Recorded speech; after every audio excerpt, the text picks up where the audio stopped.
Welcome to Sweet Life Beat Life. We hope this video helps. You should know up front, I can't walk you through changing a Ps3 console ID.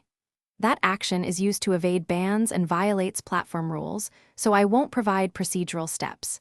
Instead, stop and document your issue. Take a clear screenshot of error messages and any ban notices.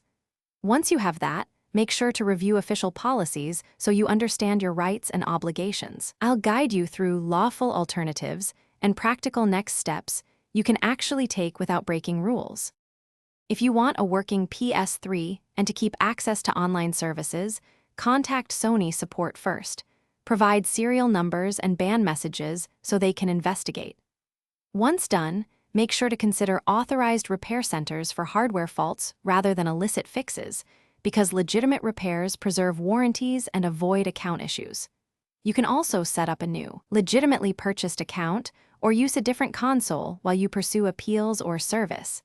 These are safe, rule-compliant paths to restore functionality.